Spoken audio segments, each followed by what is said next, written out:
Hi, everybody. Welcome back to another episode of the Strong and Simple podcast. And we have a really amazing guest with us today. Super excited to welcome James Norris to our pod today, introduce you all to him.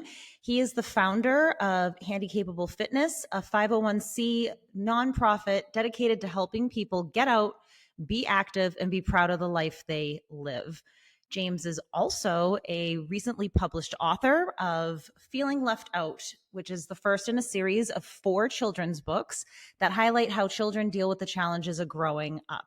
So I will give a major plug to the book right now. And throughout the episode, I have it in my office, and it's already struck up lots of conversations during meetings and after meetings in my office at work. And I'm excited to have you here to share with us who you are, what you do, and all the things today, James. So Thank you, welcome. ladies. I really appreciate you. Great. So why don't you tell us a little bit about who you are and what brought you to starting Handi Capable Fitness? What started you on this, journey to being an author? All the things. Okay, great. And I'll kind of give you the elevator pitch, and then if there's anything that you want me to touch upon a little bit more, just jump in and tell me to shut up, and then ask the question. So, um, as Michelle said, I am the founder of Handicapable Fitness. I have cerebral palsy. I was born premature. I was 2 pounds 2 ounces, but other than that, I was, no birth defects, no anything. Then at the age of about 1.5, went in for a hernia operation. During that operation, the mask came off my face, and my brain was without air for 5.5 minutes, which in turn caused the cerebral palsy. Um, they didn't say anything to my parents. They just bundled me up and sent me home. Uh, then when I got to be about the age of 2.5, somewhere in there, my parents realized that I wasn't hitting certain milestones. That's when they called Children's Hospital, and they diagnosed me with the cerebral palsy right away. Fast forward, this all happened in California, Okay. and then Children's Hospital in Boston is the one that diagnosed me with the cerebral palsy.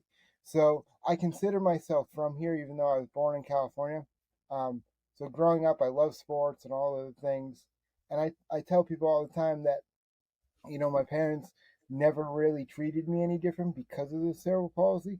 In fact, I think they held me to a higher standard because they didn't want me to use that as a crutch, um, Mm. as a scapegoat, so to speak, right? So anytime I got a bad grade in school or did something wrong, I had to answer to my family, and then it was just a mess. So that didn't happen very often. So fast forward, living in Boston, it's kind of ingrained in our blood that you like sports of some kind. Um, Mm-hmm. and I was no different. I played challenger sports, basketball and baseball, and it served a great purpose, and especially in my younger years. But as I got older, um, I knew I wanted to do something in the sports world. Obviously, I knew I couldn't play, so I went to broadcasting school after finishing high school. Worked in Boston radio for 7 years, then moved out to California to take a radio job out there, and I was out there for a year, ended up getting laid off. During that time, I fell into a depression, gained a bunch of weight because I developed unhealthy habits and, just unhealthy habits with food and all of the things. Then, after the year lease was up on the house, I ended up moving back to Boston, and I was fortunate enough to get my job back at the old radio station I had worked prior.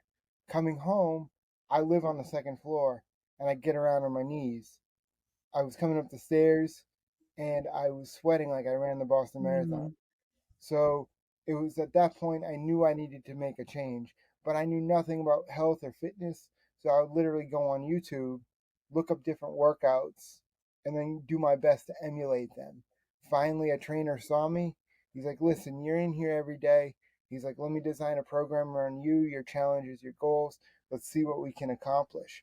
Um, and I was just taking video of myself in the gym because everything I was doing at this point was new, because it wasn't like I was in high school, was playing football, went in for a tackle and broke my neck, or I was in a car accident and now I had to learn to live life over again.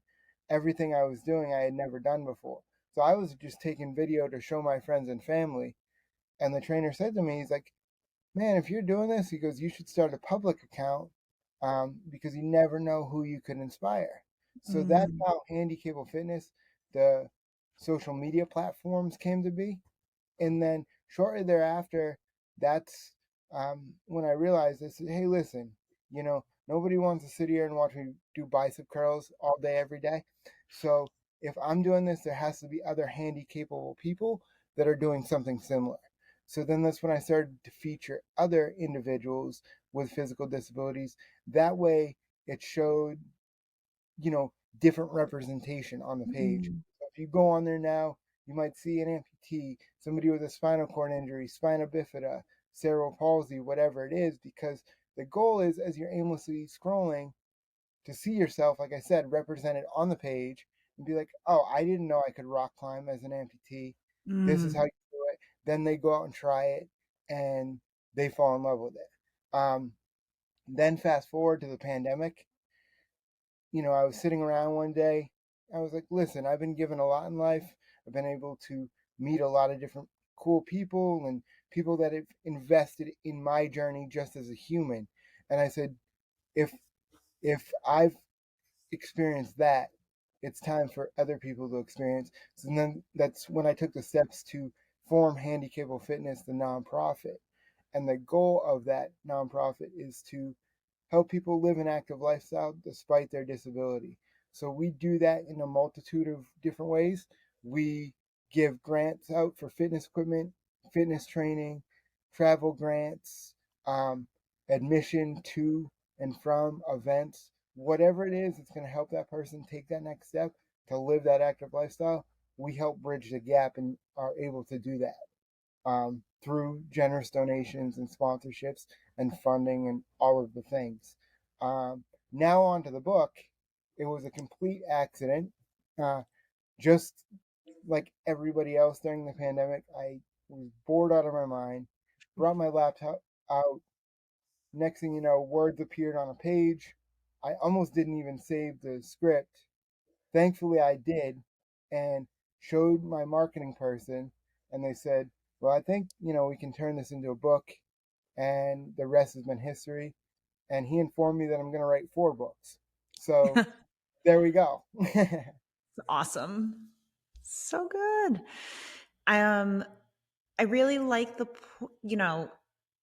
when you said how scrolling through social media, right? And Hmm. seeing representation for folks to be able to see other people who move like them, look like them, do things like them, and having that inspiration for things that maybe they were told weren't something for them. And I think that social media is such an easy place to only see one type of person as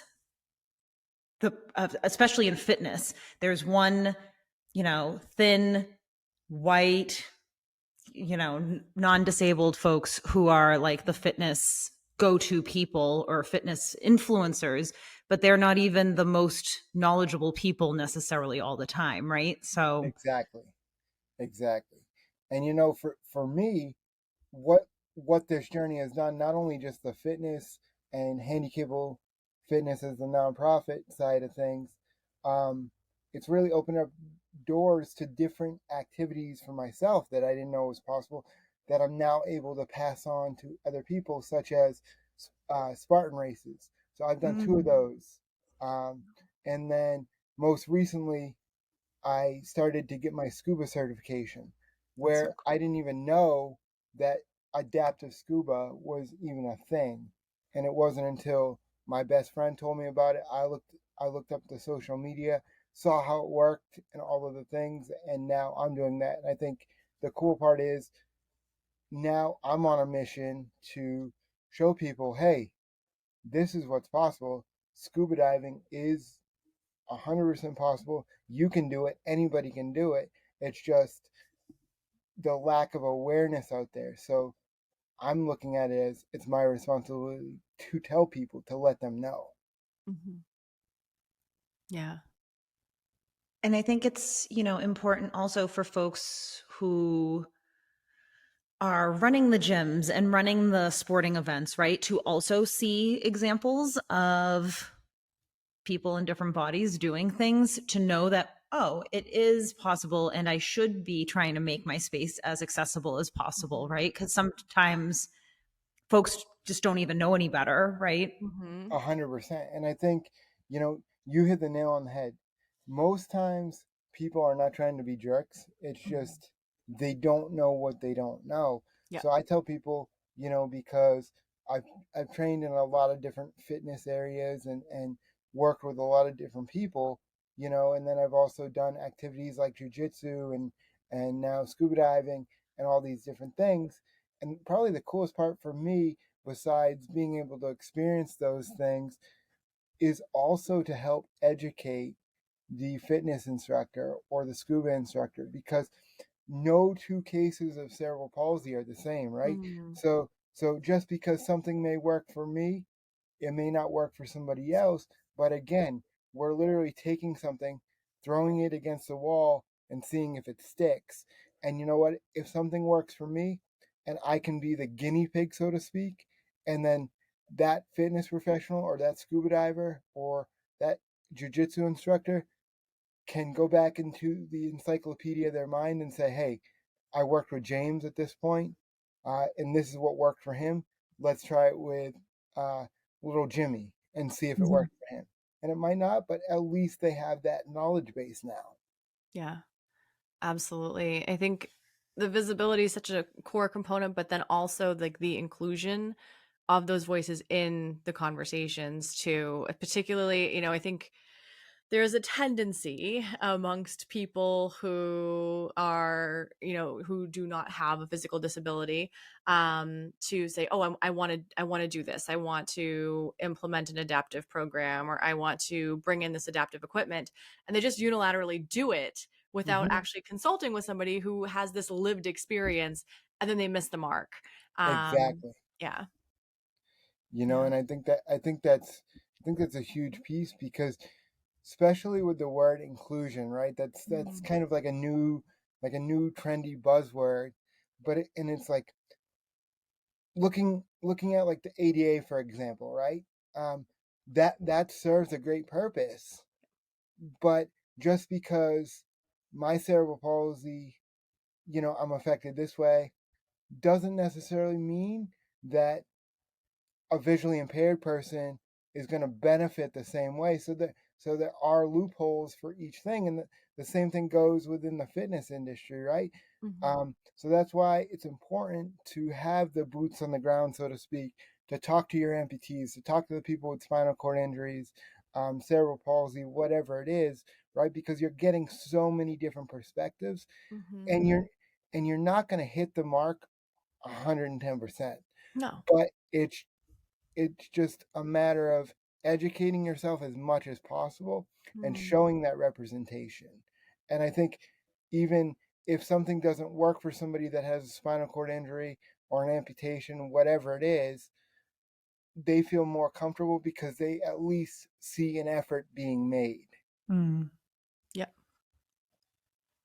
Yeah, you know, circling back to no two people are going to move the same way in general at all anyways, Mm-hmm. right?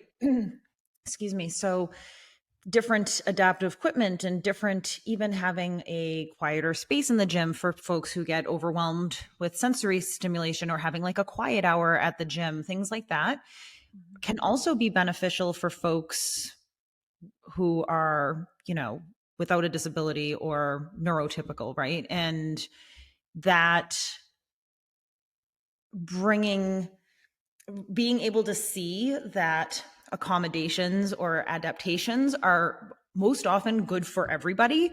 And when we think from that like idea of universally designing spaces, right, Mm-hmm. of what is going to be good for everybody from the get-go, as opposed to trying to add things on too as like an after effect too. Exactly. Mhm. Yeah. Yeah, So, what are definitely. some of the things that have been helpful for you in fitness spaces for feeling more comfortable and feeling like you're able to go, like I know that you have a trainer or somebody who you work with, knowing that even on days maybe when you're not working with them, you're able to go into the gym and know that you can do what your workout is and feel comfortable with that. Exactly. So I think the big thing for me, and um, it's a big reason why I started going to this gym, and it's going to sound funny, but it plays into exactly what we're talking about. I go to Lifetime Fitness, and one of the biggest things that they really try to push as a company is the automatic doors. Mm. Um, and the proper spacing between each piece of equipment and that sort of thing. Because for me, I don't have a problem going up and saying, "Hey, Michelle, can you hold that door for me?"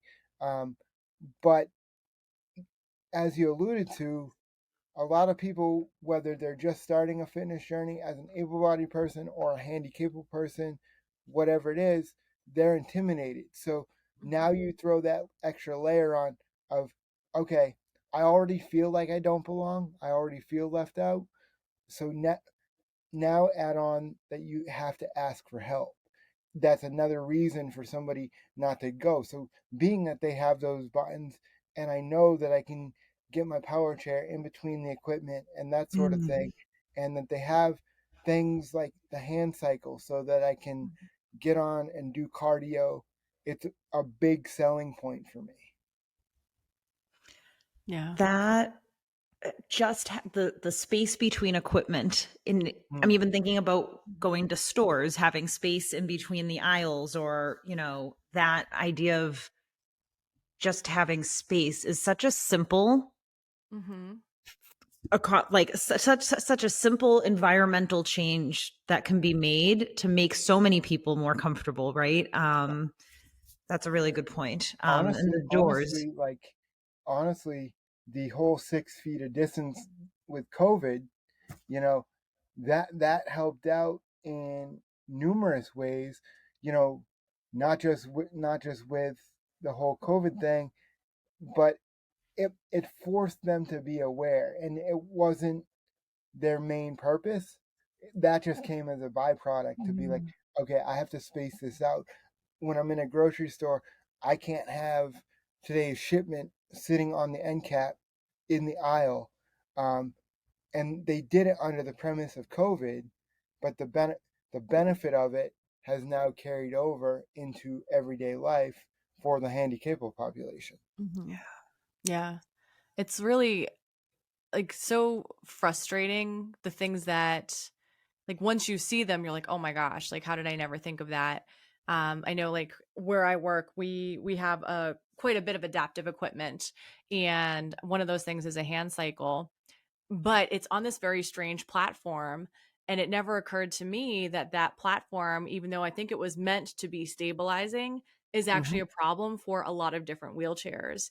And it actually took somebody coming to me and saying, hey, I can't get my wheelchair up and over this hump, and also if I do, I could tip over. And if you got one of those large motorized wheelchairs, those things are very, very expensive. Those are things that you don't want to break. Yeah, I know. You know JetBlue just broke mine. what? I said, JetBlue just broke mine. I Oh my god, I hear about airlines doing that all the time, and it is sinful. Hmm. Sorry, I didn't mean to cut you off. No, not at all. And it's like people just don't think about these things, and you're not just breaking something that's expensive, right? You're taking something away from somebody too in the process. Exactly. But I mean, a credit to you. Like, and I tell people all the time, because not everybody in the handicapped population is like this. Mhm. But if somebody was faced with that scenario, they might get a little ticked off and be like, "Hey, this isn't right," and come up and start yelling Mhm. at you or another employee. Mhm. And I try to tell people that old saying is very true of you get more with honey than you do vinegar, right? Yeah. So if it's all in how you speak to people. If you go up to them and you say, just like that person did, hey, you know what? I'm unable to get onto this hand cycle because of X, Y, and Z. And if I were to get on there, this is what, you know, this is what could happen. Mhm. Um, versus yelling at you, your response just as a human is Mhm. going to be completely different, right? Yeah. And you're going to be more apt to go to bat for them Mhm. if if they treat you nicely.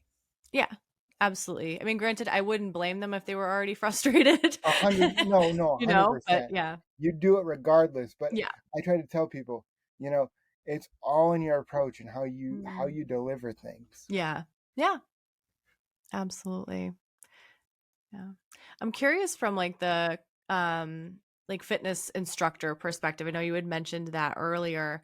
Um any advice for fitness instructors in terms of making their classes more inclusive or accommodating? And I know some instructors might be afraid to approach somebody before class because they don't want that person to feel singled out or anything like that. Any advice 100%. for instructors? You know what? Do exactly what you just said. Go up and talk to them, Yeah. because it's going to break down that barrier for them, because they're thinking the same thing that you are, in terms of, I don't want to have to ask for special accommodations. I don't want to be singled out here. Um, and it's about having an open dialogue, right? Mm. Because if you're able to break that ice with that person, what they're going to be able to teach you Mhm. is going to be so instrumental that no book, or any course or any certificate that you could get can teach. Mm. So go up, have that awkward conversation. And again, I tell people, you know, word it in such a way, before you ask a question, ask yourself, if somebody were to come up and ask me this question, or Mhm. somebody were to come up and ask my family member this question, how would I interpret it? How would I take it? Mm. And then, if you're okay with it and how it's worded, how it's delivered, then chances are they will be okay with it. And again, like I said, it's all in how you talk to people. If somebody says to me, "Hey, I know you're crippled, but do you need any help with this?" I'll say, "Listen, you know, you didn't offend me. I get that you weren't trying to be a jerk, but this is the better term to use here, Mm. versus that." And it's simply just educating people, because Mm. they don't know what they don't know. Yeah, absolutely. That's a really good point that I Mm. think also people are really afraid of saying the wrong thing too, or using and terminology. And the more the more dialogue we have about um, people with disabilities, handicapable folks, the more dialogue and the more voice that we have from the Yes, community to actually give input, the language does change, Yeah. and rightfully so. So yes, I think it's really important that there are going to be times that people are going to say things that are maybe not the most updated, Mhm. comfortable terminology anymore, right? And yes. being knowing that, like, if somebody gives you feedback on that, on the language that you use, to be okay with, to say thank you for telling me, and then doing better next time, right?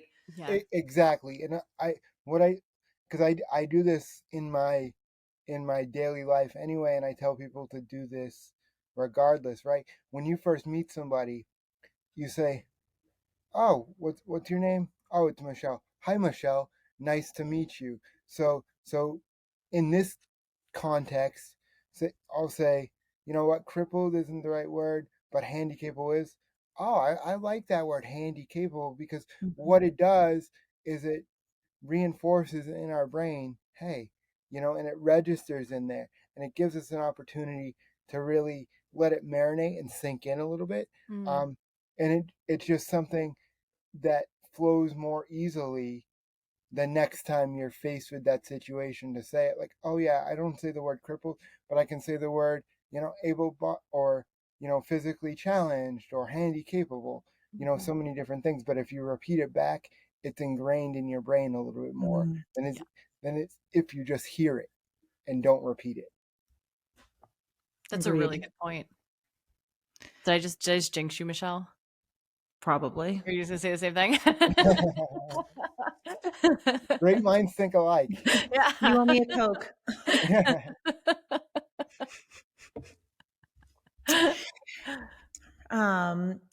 yeah, the more, it's all linked together too, right? The more visibility, the more accessible spaces are, the more visibility there is, right? Yes. The more opportunities for conversations and for people, everybody, to be more comfortable and to like recognize everybody's humanity.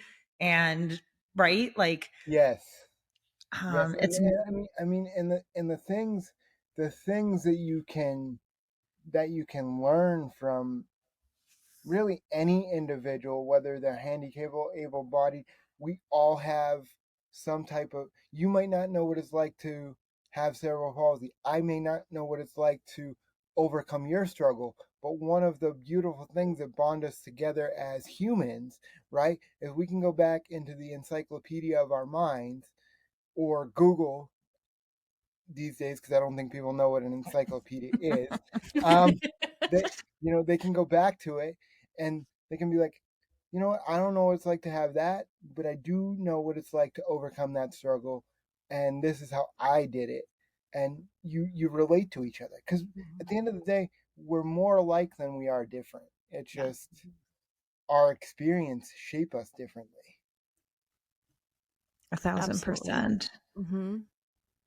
And I think that brings, kind of the conversation to the book, right? Mm-hmm. And even though it's a children's book, I think people of all ages can take away many things from the book.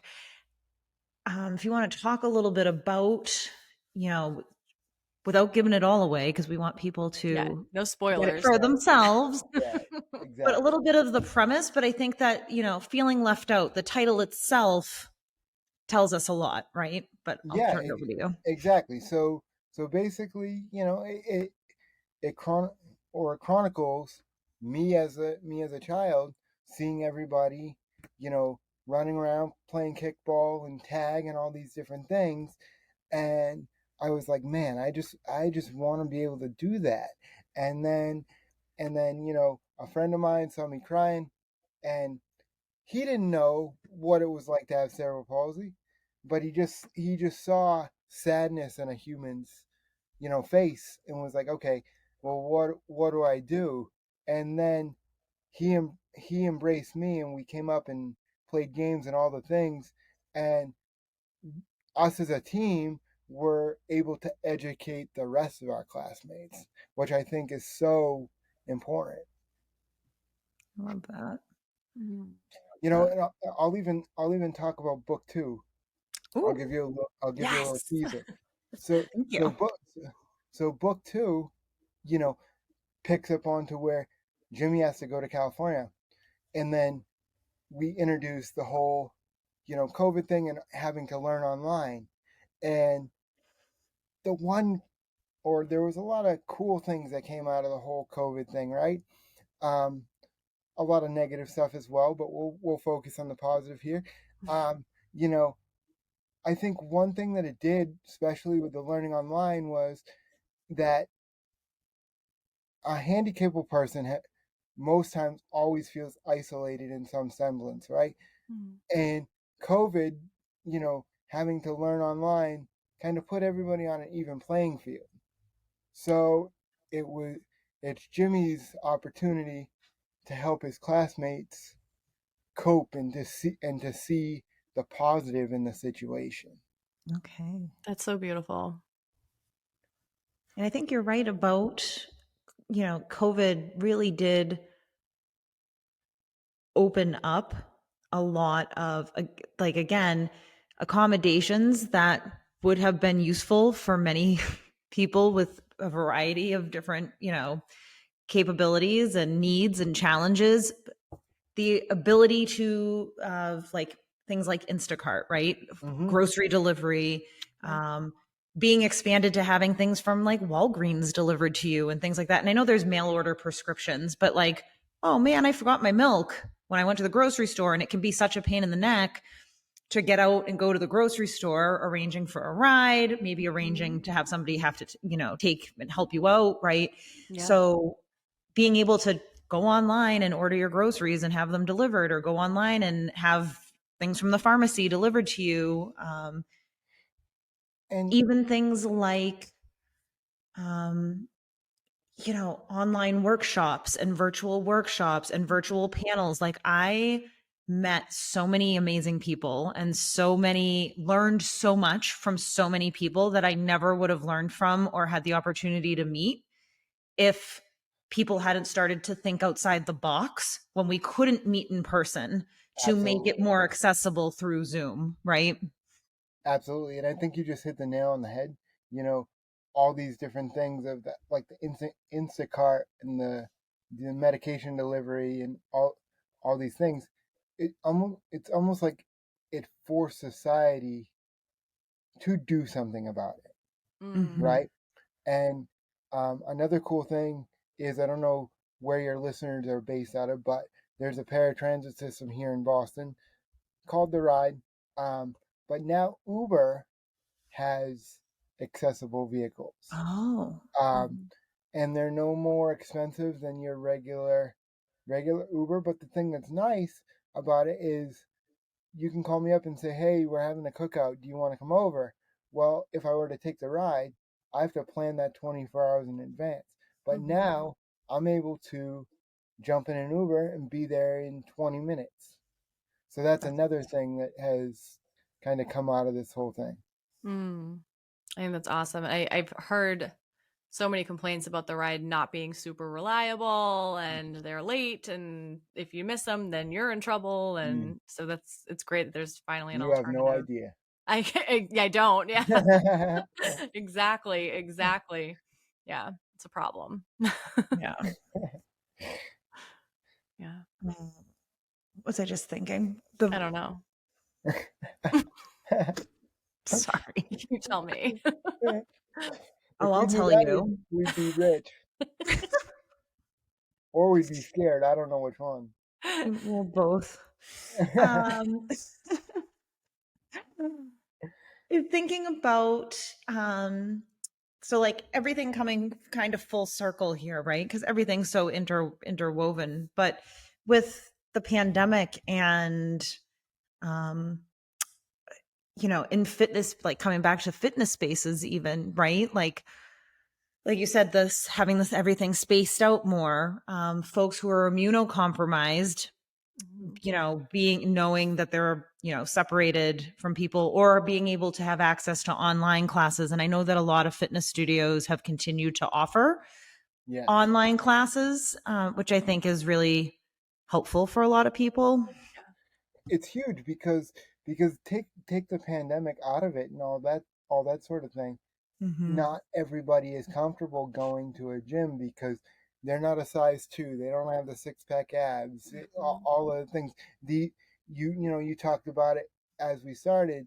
There's this image of what fitness looks like, and if you don't have that fitness body and you don't fit into that mold, you're like, what's the point of me going to the gym? Well, Mhm. now the online platforms, as long as it comes from somebody that is educated, do your homework and make sure that this person knows what they're talking about, because Mm-hmm. there's a lot of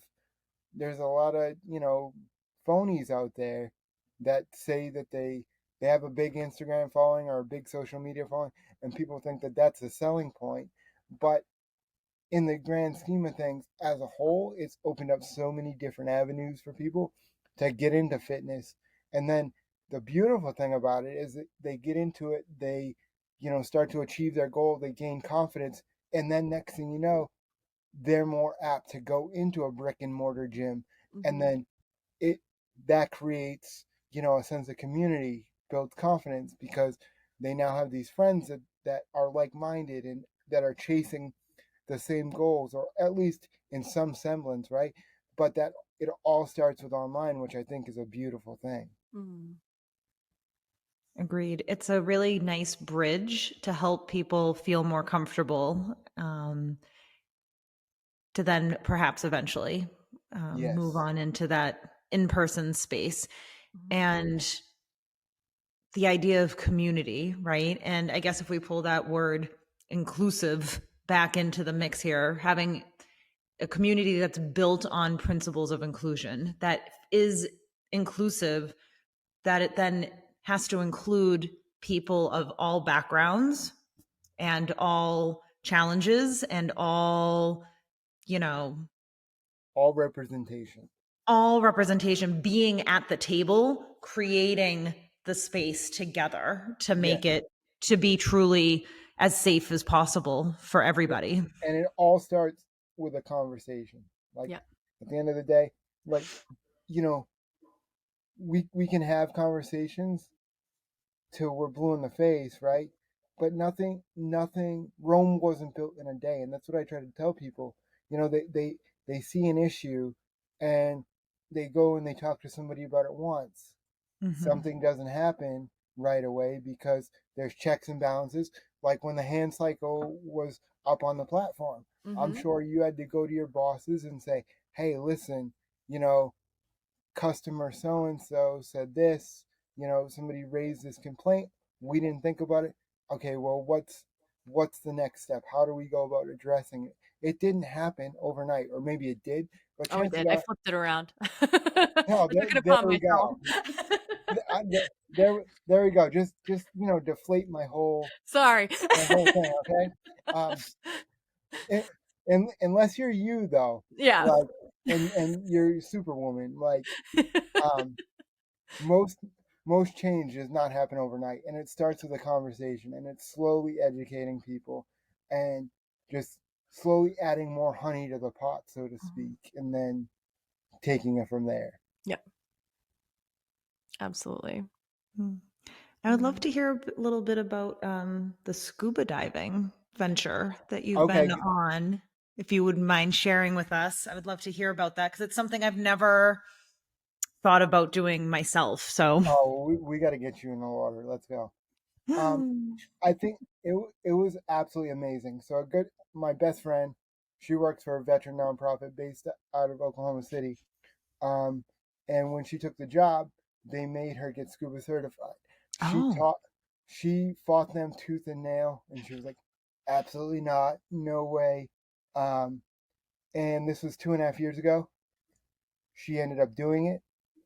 She loves it. She's actually over in Thailand now, scuba diving. Um, cool. and she goes, "James, doing my research, there's adaptive organizations out there that can bring handicapped people scuba diving. Have you ever tried it?" And I said, "No, but I sure as heck would like to try." So I was fortunate enough to work with an organization um, called, oh my god, Adapt. Oh my gosh, I'm gonna butcher it. I'm sorry, guys. Adapt Able Scuba. Okay. They're based out of Texas, and they they have they work with people that are not only dive certified, um, but they're also adaptive scuba certified as well. That's And cool. there's a couple other organizations that do similar things. If people want to get a good idea of what adaptive scuba looks like, on Amazon Prime, there's a great documentary that's about 20 to 30 minutes long that brings you through the whole process. That is called Adapting to Dive. And Okay. I, I love it because when you go underwater, it's not only physically beneficial, because you're weightless and I can move in the water that in ways that I can't move on Mm, land, right? But it shuts the mind off, Mm. because you can't hear anything. You're just literally focused on your breathing and you're quiet. And there's actually a program out there called Scuba Gym. It was originally started in South Florida. Um, the founder, his son ended up getting cancer, mm, and the father was a scuba diver. And I don't know exactly how it all worked out, but he ended up putting him in the water, okay. um, and he was able to develop this concept, and he's actually used scuba as a form of therapy. So now, a lot of his clientele and the people that he works with have autism or Down syndrome or all these different disabilities, because he brings them under the water to do puzzles and stuff like that. Now all of a sudden they're not being distracted. by sensory issues or, noise. It's just them focusing on the puzzle, and it opens up avenues for them to just kind of expand and to learn. But it all started with scuba. So that's one of the biggest things that, handicapable fitness is adding to our repertoire and what it is that we do. Again, educating people that, hey, if you want to go to Roatan and scuba dive, guess what? You can do that. But also, too, if your child has Down syndrome or autism, we can put them in the water and open up a whole new world to them, and they can focus and get a brand new therapy that isn't really widely known. Wow. That's so cool. awesome. It That's almost awesome. makes me want to go in the water. All Almost. right, let's go. Almost. Let's get you in there. Come on. I'll keep the sharks away, okay? As long as that's a promise. Yeah, right. I'll just jump on its back. There we go. Hang on to its fin. I know that horse equine, right? Horse equestrian. Listen, it's Tuesday. It's already been a long week, believe it or not. It's the end of the school year. Riding. Equine riding. Yes. Equestrian.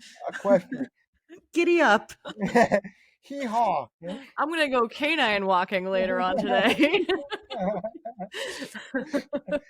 Horse therapy, isn't it? There you go. You hit all the terms. Way to go. Way to be inclusive. I'm just showing off how smart I am with this my Latin roots here. But yeah, I can totally see how being in the water would be such a good form of like a therapy of a. Why are you laughing at me now? I just don't know why you mentioned horses. Because people do horse therapy. It's actually very good. You are right, Michelle. I wasn't following your train of thought. I've had students who they go once a week or whatever, or spend a lot of time during the summer doing horse therapy. And I thought it was called equine therapy, but maybe I'm wrong. I mean, you're not 100% wrong, because I think equine is horse. I don't know. But I knew what you meant. We were on the same page. Yeah. Thanks. I just didn't follow your thought process right away. It took me a minute. It's okay. It's per usual. Per usual. I got a squirrel brain. But you're right. Horse therapy is fantastic. Or so I've heard. I've actually never done it. But one thing I will say about scuba, or I'll add to it, is that I can't swim. And I was able to get in the water and actually swim for the first time. Oh my God! That's another benefit. So wow, that's incredible. Yeah.